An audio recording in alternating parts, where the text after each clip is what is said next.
Selamat pagi pemirsa. Tongkat estafet keadilan untuk kasus penembakan Brigadir Yosua kini telah berada di tangan Kejaksaan Agung.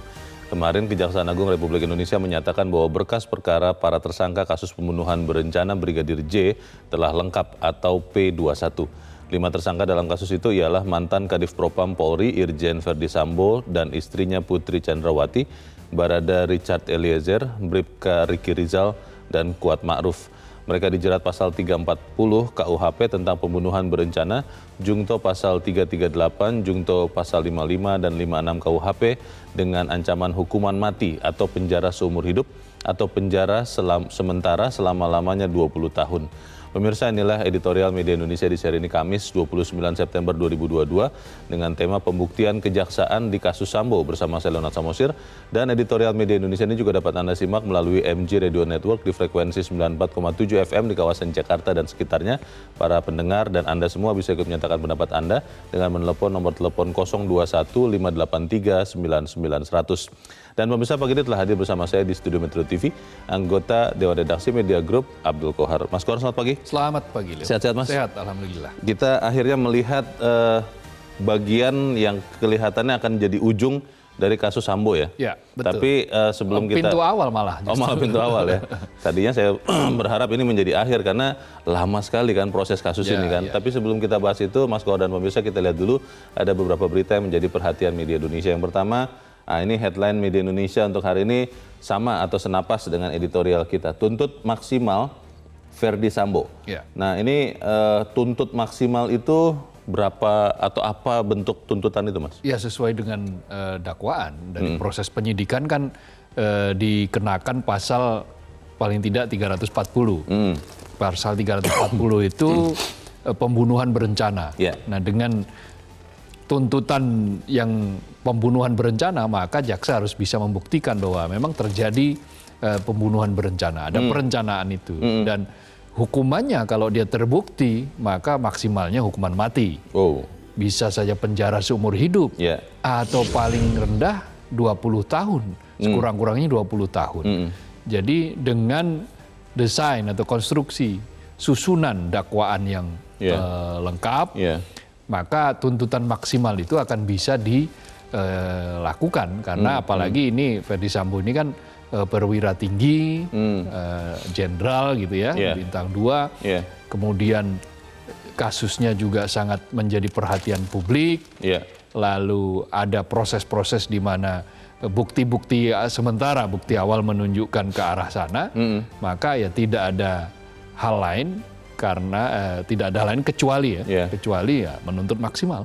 Oke, kita nanti akan bahas itu lebih jauh di editorial ya. Betul. Mas Kohar dan pemirsa, kita tinggalkan berita itu, kita ke berita selanjutnya kali ini dari halaman 2, halaman dalam di harian Anda pemirsa. Ini terkait dengan gaji guru PPPK. Mungkin ini sama dengan guru honorer atau tidak? Ya, guru kontrak ini. Guru kontrak ini. Istilahnya yang pengajar ya di guru kontrak yang ya dia lebih di atasnya guru honor ya. Ada hitam di atas putihnya yang lebih jelas, yang dia berhak untuk mendapatkan juga tunjangan, dia berhak untuk mendapatkan gaji. Tetapi sayangnya di sejumlah pemerintahan daerah itu belum dimasukkan dalam komponen APBD mereka.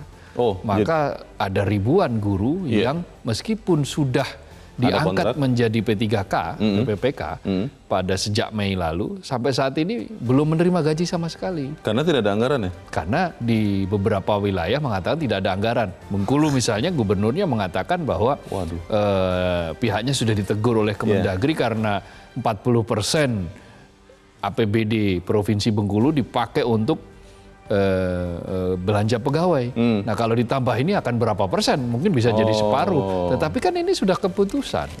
Ini sudah menjadi keputusan dan pemerintah menyebut sudah mentransfer uang untuk gaji PPPK ini dalam bentuk dana alokasi umum. Pemerintah pusat sudah mengirim ke daerah. Sudah mengirim seperti itu. Cuma persoalannya pemerintah daerah koordinasinya kurang. Mereka merasa bahwa harus dibayar oleh APBN, bukan lagi APBD. Sementara pemerintah APBN sudah mentransfernya melalui dana alokasi umum. Nah, tinggal bagaimana daerah ini mengalokasikan anggaran mereka. Kemampuan mengalokasikan anggaran itu, maka Kemendagri harus menegur keras ini Pemda ini. Mengapa kok sampai seperti itu? Dari bulan Mei loh. Dari bulan Mei sampai sekarang ya? Iya, banyak guru yang menjerit yang kemudian menyatakan bahwa apa-apa mereka ini sudah menerima SK, sudah statusnya lalu diperjelas, tetapi gajinya tersendat. Oke, kita harap Kemendagri dan juga pemerintah daerah ya untuk segera ya jangan kemudian guru sudah bekerja begitu rupa tapi kemudian tidak dapat gajinya ya. Iya betul. Karena memang ini faktanya kekurangan guru di beberapa sekolah itu kekurangan guru ada 1,3 juta posisi guru yang harus diisi. Baik, kita harapkan nanti setelah kita sampaikan ini semoga segera. Tidak semua daerah memang. Betul, semoga segera cair gaji bagi guru PPPK dirapel ini. Harus dirapel juga. Kita ke berita selanjutnya masih di halaman 2. Ini terkait dengan Lukas NMB. ICW desak KPK jemput paksa Lukas NMB. Kalau yang saya perhatikan Mas Kohar, sebenarnya itu kan yang dihindari ya. Maksudnya karena kita tahu di sisi yang lain ada sebagian masyarakat yang dalam tanda petik membela Lukas NMB ada di tempat di sekitar itu. Dan itulah yang mungkin dihindari oleh KPK untuk tidak terjadi kekerasan ya di situ ya. Tapi kalau melihat kondisi sekarang deadlock, buntu atau bagaimana nih Mas Kohar? Ya, beginilah. Intinya sebetulnya seorang pemimpin itu akan dilihat dari takaran kemampuan dia dalam bijak menyikapi segala keputusan. Salah satu diantaranya adalah pemimpin kepala daerah. Kepala daerah akan dilihat bagaimana dia menyikapi sebuah keputusan hukum yang sudah dilakukan. KPK sudah menyatakan dia sebagai tersangka. Penghormatan, respect terhadap lembaga harus dilakukan. Maka kuncinya ada di pimpinan yang bersangkutan, di Lukas NMB. Dan ya katakanlah mungkin beberapa lingkaran yang ada di situ. Termasuk mungkin partai politik yang mendukung dia. Termasuk tokoh-tokoh setempat. Bahwa pembuktianlah yang akan menjadi ajang pertarungan. Bukan dengan cara mobilisasi massa. Nah, dengan membuktikan mereka di meja peradilan itu akan jauh lebih terhormat. Katakanlah misalnya kemarin menyatakan ya kekayaannya selama ini dapat dari tambang emas, bukan dari hasil korupsi. Nah, buktikan itu di pengadilan. Kan ada pembuktian terbalik, di mana tambang emas itu, lalu SK-nya bagaimana, seterusnya suratnya, dokumennya seperti apa. Nah di situ itu hanya bisa dilakukan bila dia patuh terhadap hukum. Baik, kita harap itu bisa terjadi ya, karena ya kalau kita tidak melihat contoh yang baik ya jelek juga nanti pelaksanaan penegakan hukum. Dan ini dianggap tidak ada equality before the law, tidak kesamaan di hadapan hukum. Baik, kita tunggu nanti perkembangannya seperti apa. Kita langsung ke editorial. Pemirsa, pada hari ini diberi judul Pembuktian Kejaksaan di Kasus Sambo. Memang kasus ini kan menarik sekali, banyak perhatian masyarakat ya Mas Kohar.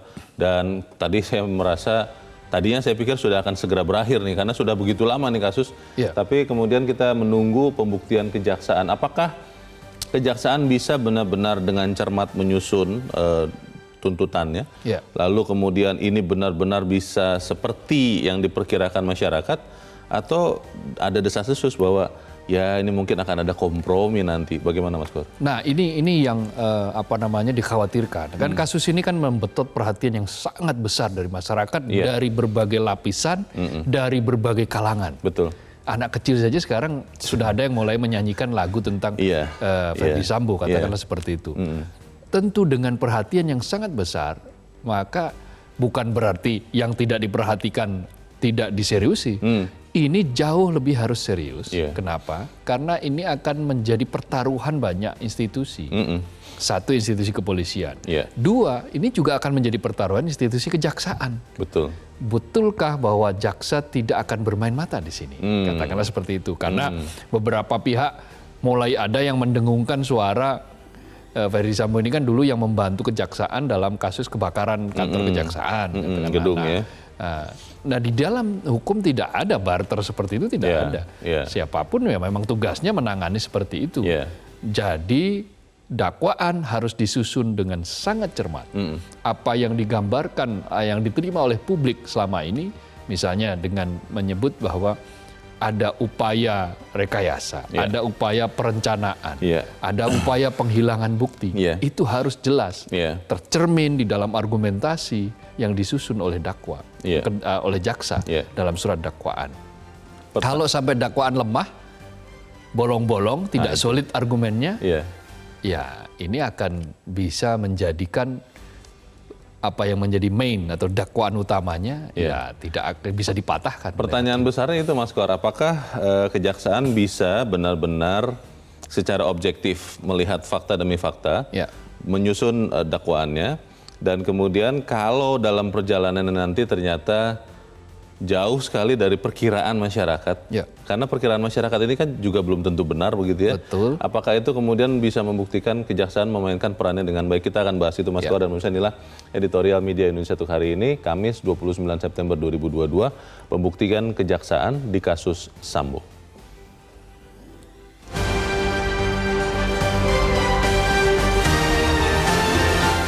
Pembuktian kejaksaan di kasus Sambo.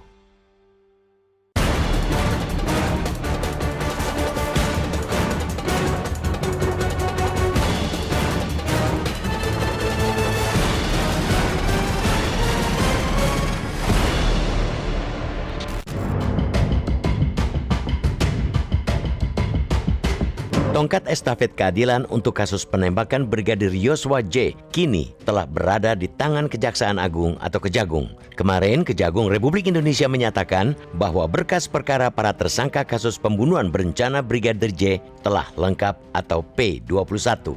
5 tersangka dalam kasus itu adalah mantan Kadif Propam Polri Irjen Verdi Sambo dan istrinya Putri Chandrawati, Barada Richard Eliezer, Bribka Ricky Rizal, dan Kuat Ma'ruf.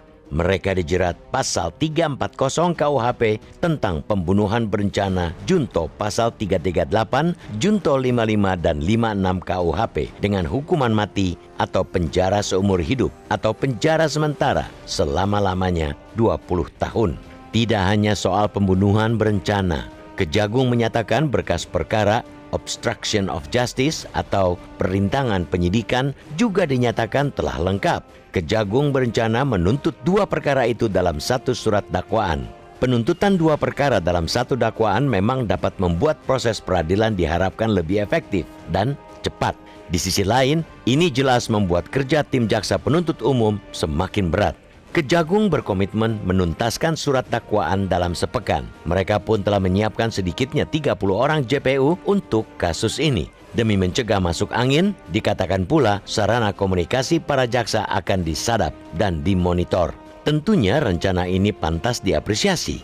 Sebagaimana pula, kita juga patut mengapresiasi kerja Polri dalam penyidikan kasus ini yang berjalan hampir 2 bulan. Memang sejumlah proses dalam penyidikan itu menjadi tanda tanya besar, termasuk soal penggunaan poligraf atau alat pendeteksi kebohongan. Bukan saja keefektifannya dipertanyakan karena tidak dipergunakan dalam proses peradilan negara-negara adidaya, melainkan pula soal pengungkapan hasil tes yang hanya dilakukan untuk beberapa tersangka. Kesangsian sejumlah pihak akan kecermatan dakwaan berikut tuntutan pidana nantinya juga dikaitkan dengan jasa Sambo di kasus kebakaran gedung Kejagung 2 tahun lalu. Kasus yang dianggap janggal dan menyebabkan kerugian hingga 1,2 triliun rupiah itu hanya membuahkan tersangka yang kebanyakan kuli bangunan.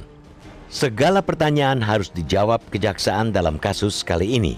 Terlebih, Korps Adiaksa ini tengah berupaya keras memulihkan nama baik untuk menyelesaikan sejumlah kasus kakap korupsi yang mendapat sorotan publik. Dalam kasus Sambo, kejaksaan harus berupaya maksimal dalam membuat dakwaan secara sempurna agar tidak ada celah untuk meloloskan terdakwa tewasnya Brigadir J. Sama seperti Polri, Kejagung sesungguhnya sama-sama dalam ujian kepercayaan di mata publik.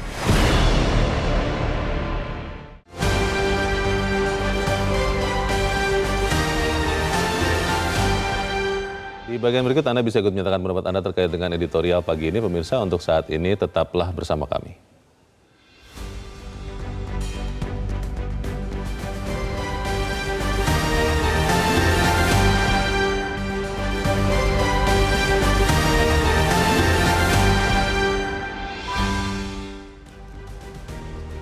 Terima kasih pemirsa, Anda masih bersama kami di Editorial Media Indonesia, dan sebelum kita berdiskusi, Mas Kohar, kita mau bertanya dulu. Kita sudah tersambung lewat saluran telepon dengan pakar hukum pidana Jamin Ginting. Pak Jamin, selamat pagi. Selamat pagi Pak Leo dan Pak Arfan. Ya, Pak Jamin, kita akhirnya melihat bahwa berkas sudah dilimpahkan dan kejaksaan nanti akan menyusun dakwaannya kepada para tersangka di kasus Sambo ini. Tapi pertanyaan masyarakat selalu yang paling banyak adalah apakah mungkin kejaksaan benar-benar akan maksimal menyusun dakwaannya? Apakah tidak ada semangat korps di sana? Ada berbagai kasus yang disebut-sebut ada banyak peran atau jasa dari seorang FS bagi kejaksaan. Lalu juga ada beberapa hal lain yang membuat masyarakat ragu bahwa kejaksaan ini akan benar-benar maksimal, objektif dalam menyusun dakwaannya. Kalau pendapat Anda bagaimana, Pak Jamin? Ya, tentu pertama wajarlah masyarakat kecewa dan melihat lamanya proses ini berlangsung, dan sekarang sudah diambil alih oleh kejaksaan dan akan membuat surat dakwaan.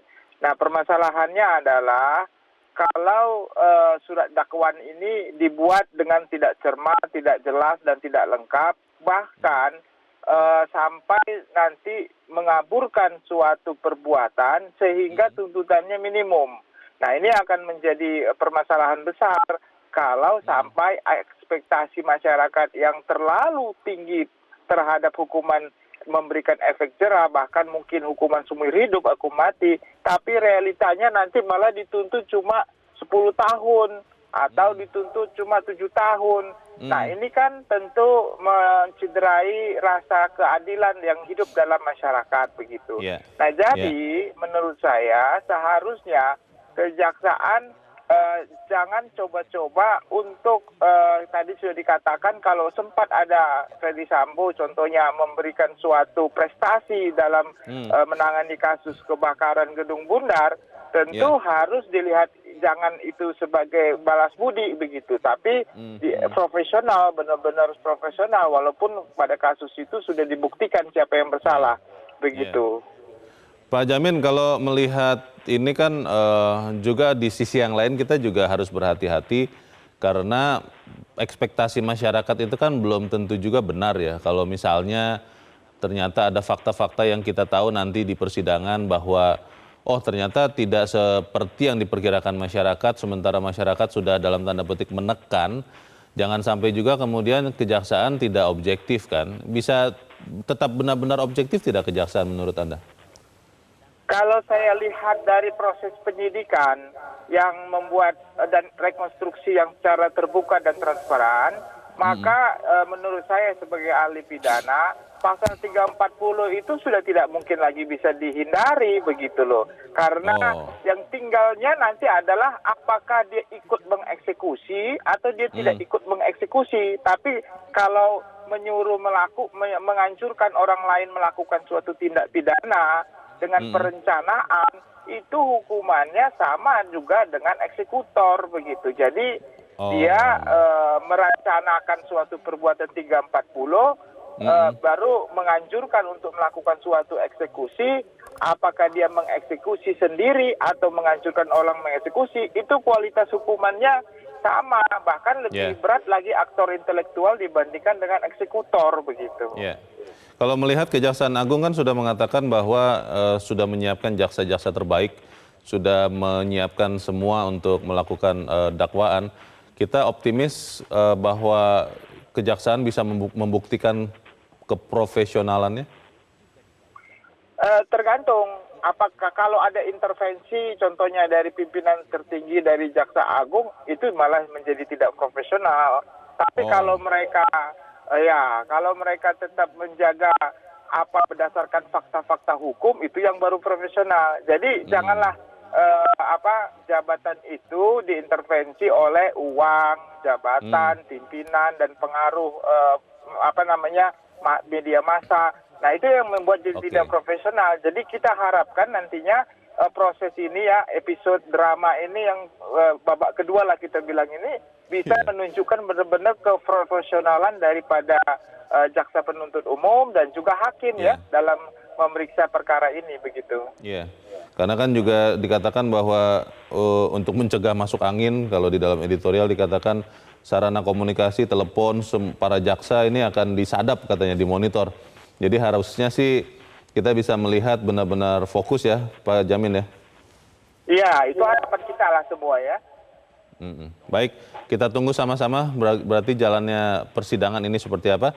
Untuk saat ini kami berterima kasih Pakar Hukum Pidana Jamin Ginting sudah mencerahkan kami pagi ini. Selamat pagi Pak Jamin. Selamat pagi semua.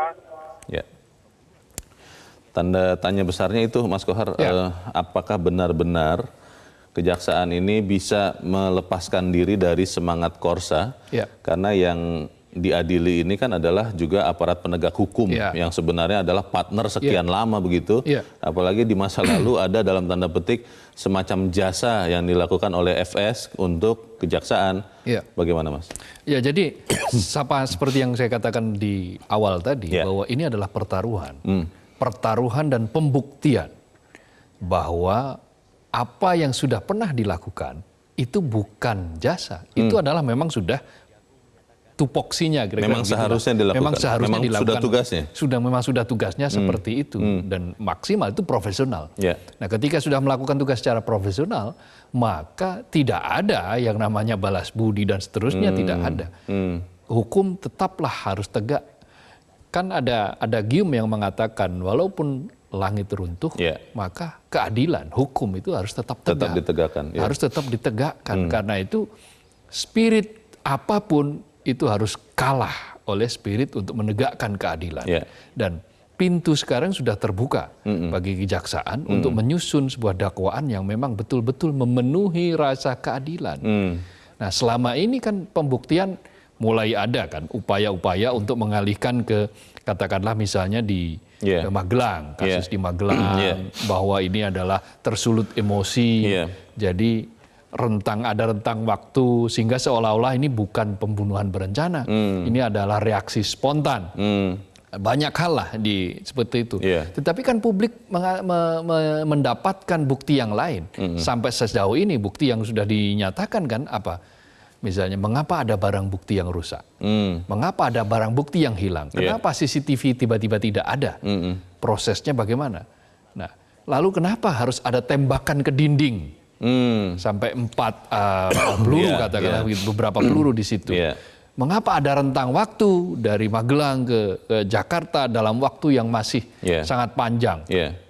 Orang kalau memang ada hal-hal yang tidak nyaman, mestinya sudah tidak ada kebersamaan dari satu titik ke titik yang lain. Mas Kohar, faktanya kan masih nyaman di situ. Iya, masalahnya begini Mas Kohar, ini kan kasus yang awalnya kan kita melihat upaya rekayasa.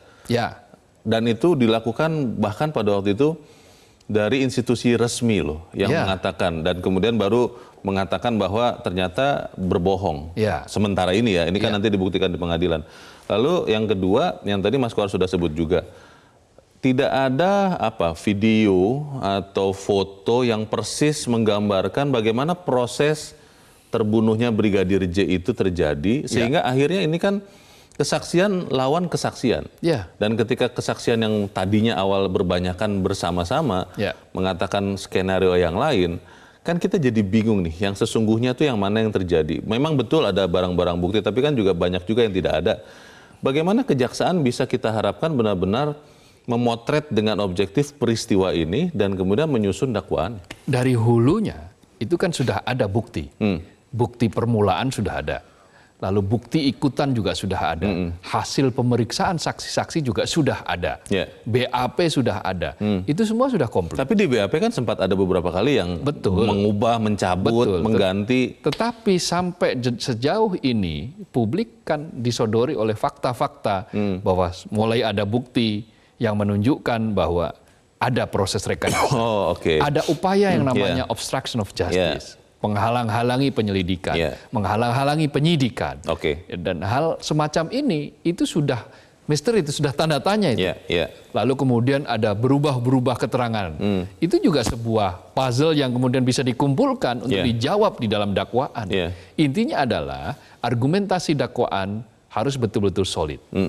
Bukti-bukti sudah ada. Kesaksian-kesaksian sudah ada. Lalu bahkan FS juga sudah diperiksa.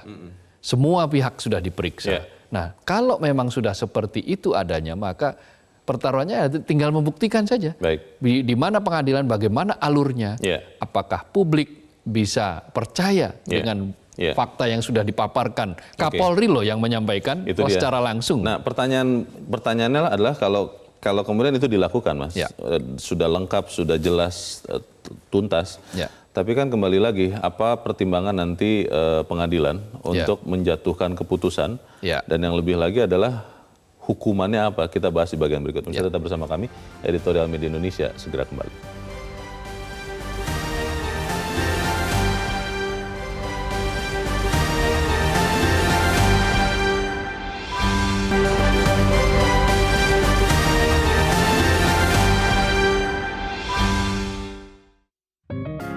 Media Indonesia mengajak Anda untuk mengakses fitur premium e-paper. Dengan sajian konten berbasis intelektual dan meneguhkan kebangsaan, Media Indonesia tampil dengan lebih dinamis melalui e-paper Media Indonesia yang dapat Anda akses kapan saja, di mana saja. Caranya mudah, download aplikasi Media Indonesia di Android atau ketik link e-paper.mediaindonesia.com atau bisa scan QR Code pada layar kaca Anda. Klik tab e-paper di bagian samping layar tablet Anda, daftarkan data diri, serta pilih paket berlangganan e-paper Media Indonesia sesuai dengan kebutuhan Anda. Nikmati juga bonus spesial tambahan 4 halaman rubrik fokus setiap hari. Semua bisa Anda dapatkan hanya di e-paper Media Indonesia.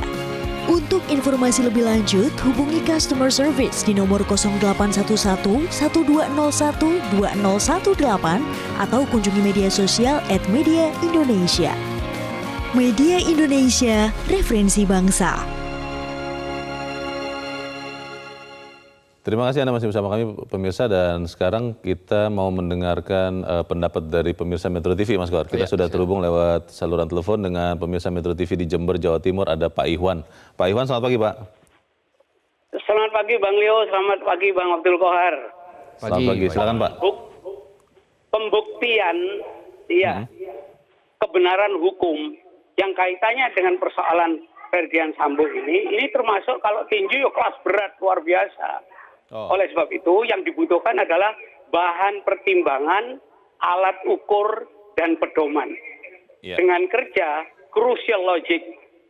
Jadi logika yang ketat gawat, kemudian pembuktian crucial test, dan terus yang ketiga yang kaitannya dengan crucial law argumentation, perang argumentasi hukum. Nah, mengingat bahwa keadaan Indonesia mengenai hukum ini sudah mafianya luar biasa sehingga gawat darurat. Sehingga saya meragukan nanti objektivitasnya itu betul-betul kejaksaan dapat membuktikan itu. Tetapi yang paling pokok harus diketahui bahwa ini kaitannya dengan sistem politik, sistem hukum. Sampai kepada sistem ekonomi. Oleh sebab itu ini karena kaitannya dengan Presiden, Polri, dan Pak Ferdinand Sambo. Nah, ini yang menjadi masalah, sehingga identitas politik kita bisa membaca apa yang terjadi. Baik, terima kasih Pak Iwan terima kasih Pak Iwan di Jember, Jawa Timur untuk pendapat Anda. Selamat pagi Pak.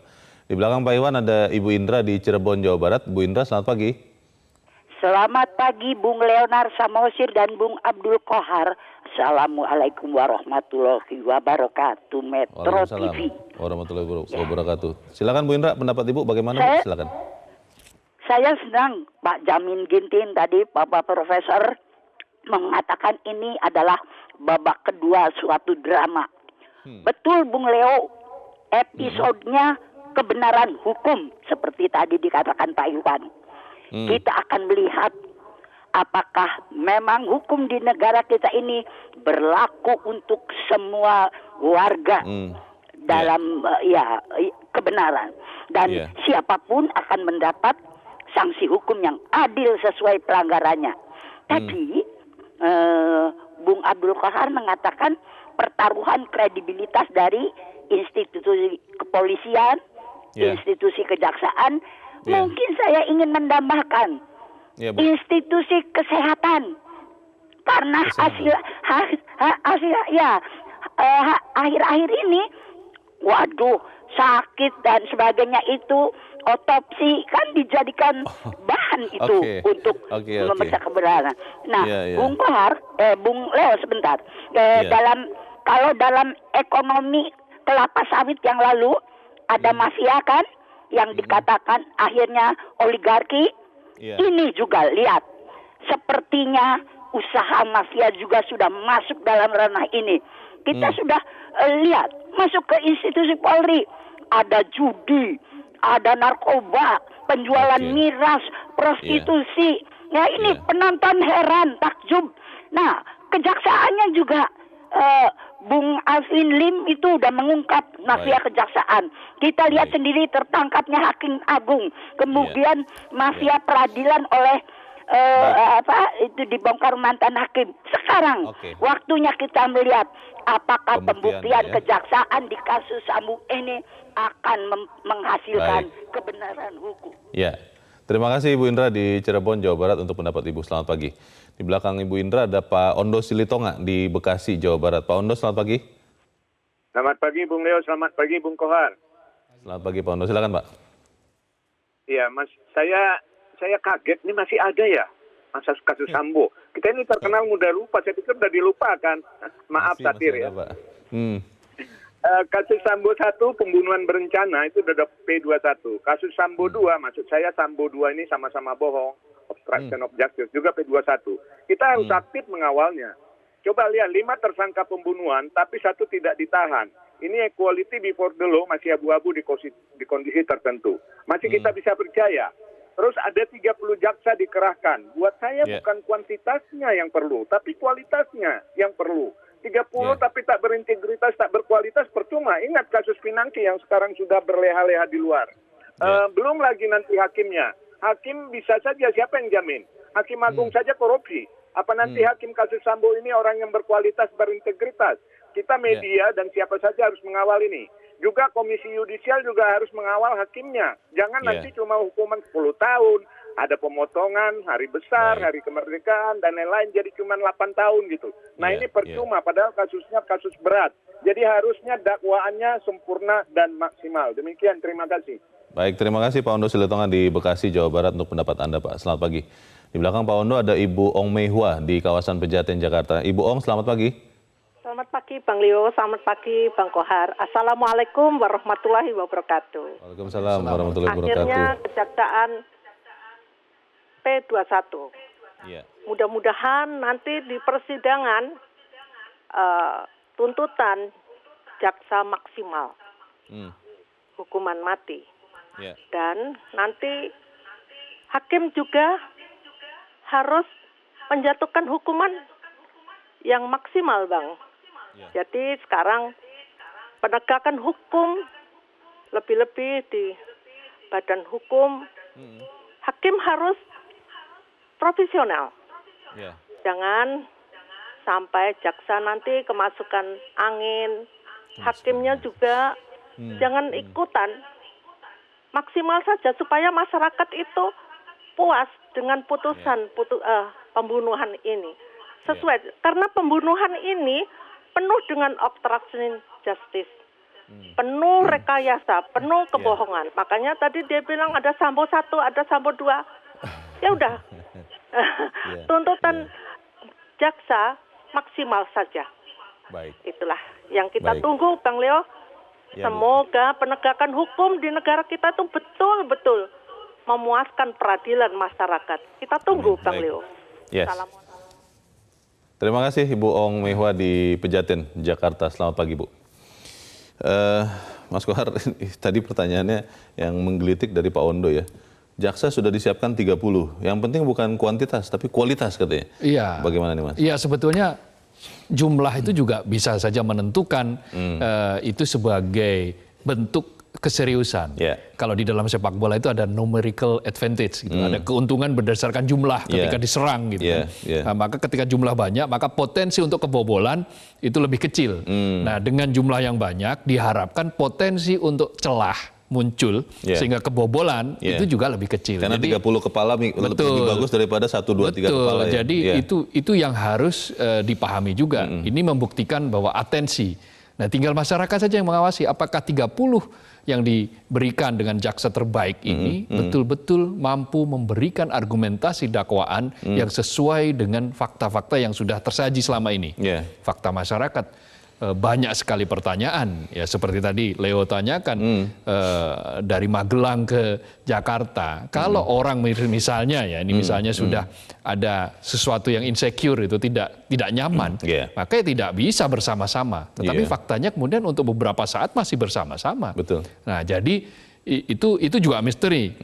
Mengapa bisa seperti itu? Lalu kemudian kenapa kalau dilecehkan tidak lapor saja karena dia juga seorang istri polisi perwira tinggi pula kan? Betul. Nah, jadi apa yang tersaji, fakta yang selama ini bisa digali sudah menunjukkan secara telanjang bahwa masyarakat sudah bisa membaca ini seperti apa. Maka kemudian yang menyulitkan adalah kan karena ikutan-ikutannya. Bahkan sampai kemudian kemarin sempat ada isu tentang pengalihan isu. Gitu. Isu pengalihan isu. Jadi ada kasus Bjorka, ada kasus macam-macam. Itu yang kemudian dianggap sebagai, wah ini jangan-jangan untuk menutup kasus Ferdy Sambo supaya lupa. Bahkan kemudian pengacara keluarga sempat menyatakan lelah dan seterusnya dan seterusnya. Maka ini adalah saatnya pembuktian. Babak kedua, pintu kedua. Kebetulan jaksa kan akan merangkap sekaligus kan ini kan dua dakwaan sekaligus, pembunuhan berencana dan penghalang-halangan penyelidikan kan, obstruction of justice ini. Nah ini tantangan juga bagi jaksa. Dengan dua begini maka hukumannya bisa maksimal. Tetapi kalau bisa dipatahkan semua, tentu saja ini akan menjadi bencana. Tadi ada pertanyaan menarik juga dari Pak Ondo kalau tidak salah ya, dari 5 tersangka. Ada satu yang tidak ditahan katanya. Ini bagaimana dengan equality before the law, bagaimana dengan kesamaan di hadapan hukum? Itu banyak juga yang bertanya itu, Mas. Nah, ini yang harus segera dilakukan oleh kejaksaan. Maka nanti setelah tanggal 3 kan menerima berkas itu ya. Berkas mulai jalan. Nah, proses pengadilan maka tidak ada pihak yang harus mendapatkan keistimewaan apapun. Equality before the law harus ditunjukkan untuk siapapun dan negara tidak boleh campur tangan dalam urusan yudikatif seperti ini, sehingga institusi negara kalau ada campur tangan maka harus ditindak. Prosesnya apakah kita bisa sama-sama ikuti, karena kan tidak semuanya bisa dibuka juga ya di mata masyarakat, tapi kita bahas di bagian berikut. Mas Kohar, pemirsa tetap bersama kami, Editorial Media Indonesia segera kembali.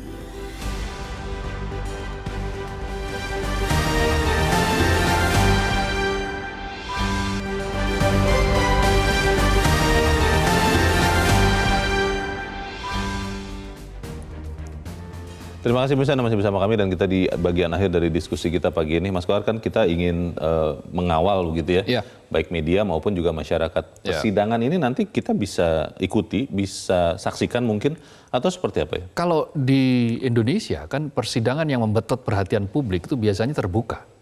Sifatnya terbuka kan.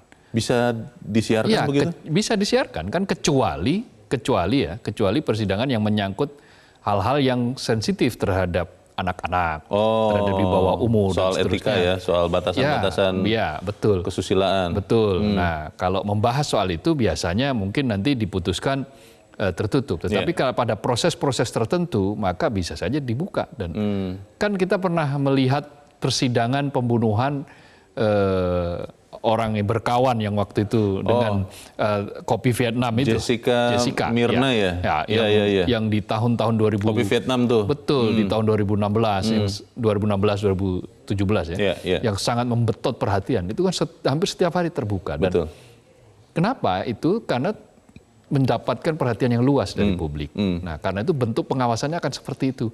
Disitulah pertarungan argumentasi akan terjadi. Disitulah kita akan ketahui siapa yang waras dan siapa yang mencoba untuk membelokkan kewarasan, mencoba untuk menutup kewarasan publik. Nah, itu yang akan terlihat di situ. Seperti apa bangunan argumentasinya. Perdebatan soal terminologi juga akan terjadi di situ. Fakta-fakta melawan juga terminologi, debat terminologi juga penting loh di situ. Betul. Karena bisa nanti hakim akan terpengaruh misalnya kalau seseorang kalah dalam adu argumentasi. Betul. Karena itu semua harus bisa dijelaskan dengan clear, dengan argumentasi yang benar, dengan perdebatan yang betul-betul mencerminkan fakta-fakta yang selama ini sudah dikumpulkan. Memastikan tidak ada rasa sungkan, pakewuh, semangat korsa dikesampingkan. Bagaimana bisa itu kita pastikan terjadi di kejaksaan, terutama 30 jaksa yang akan bersidang di kasus FS ini, Mas? Nggak, begini, kan polisi sudah memberikan garansi, kepolisian. Majelis Etik Kepolisian kan sudah menentukan, sudah memecat Ferdy Sambo. Artinya berarti sudah tidak ada lagi mestinya spirit untuk ewoh pekewo, semangat untuk korsa bawa itu. semangat korsa, tidak ada urusan. Mereka adalah warga Republik Indonesia, warga negara Republik Indonesia yang sama kedudukannya di depan hukum.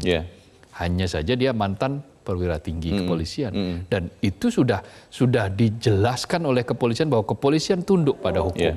Dan itulah yang kemudian menjadi kunci pintu bagaimana polisi ini tetap dipercaya oleh publik. Sekarang kan kita menyaksikan betul bahwa memang ada peristiwa Hakim Agung. Tadi banyak disebut oleh penelpon juga. Hakim Agung Sudrajat. Nah, yang kemudian mencoreng keadilan kita. Tetapi apapun situasinya, apapun kondisinya, kita memahami publik skeptis. Publik ragu-ragu. Tetapi justru ketika keraguan itu bisa dibuktikan, maka publik akan berbalik memberikan dukungan yang full, akan memberikan sokongan yang full. Kepercayaan bisa kembali pulih. Kepercayaan bisa kembali pulih. Kepolisian sudah melakukan itu. Dengan apa? Dengan melakukan proses penyelidikan yang transparan. Meskipun ada yang mengatakan, ya ini kalau tidak dalam tekanan publik, mungkin tidak juga. Mungkin tidak juga. Ya memang seperti itulah pentingnya ruang publik. Seperti itu. Kelompok penekan itu penting. Dalam situasi yang orang masih skeptis terhadap proses-proses pengadilan. Nah, kelompok penekan ini fungsinya adalah untuk memastikan bahwa tidak ada lagi skenario yang sebaliknya daripada yang sesungguhnya terjadi. Nah, itulah yang harus dipastikan. Jadi bukan kita menginginkan dia kemudian mendapatkan sesuatu yang melebihi dari apa yang dilakukan, tidak, bukan seperti itu. Tetapi dia mendapatkan ganjaran yang setimpal. Itu saja publik penting untuk mengawasi itu sudah cukup bagi publik untuk kemudian menyatakan bahwa institusi tersebut bisa dipercaya dan layak untuk dipercaya. Baik, kita tunggu sama-sama nanti bagaimana jalannya persidangan ini. Semoga benar-benar keadilan ditegakkan. Ya, Mas Abdul Qadir, terima kasih sudah di tempat ini. Selamat pagi, Mas. Selamat pagi, Leo. Terima kasih. Pemirsa, segala pertanyaan harus dijawab kejaksaan dalam kasus kali ini. Terlebih, Korps Adiaksa ini tengah berupaya keras untuk memulihkan nama baik untuk menyelesaikan sejumlah kasus kakap korupsi yang mendapat sorotan publik. Dalam kasus Sambo, kejaksaan harus berupaya maksimal dalam membuat dakwaan secara sempurna agar tidak ada celah untuk meloloskan terdakwa tewasnya Brigadir J.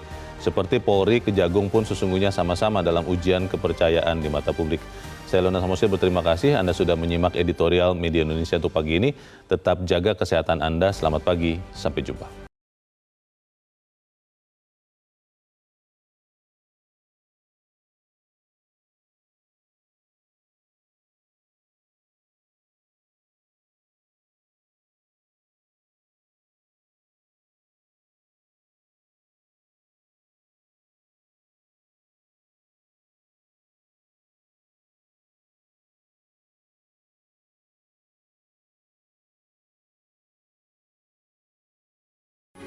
Metro TV,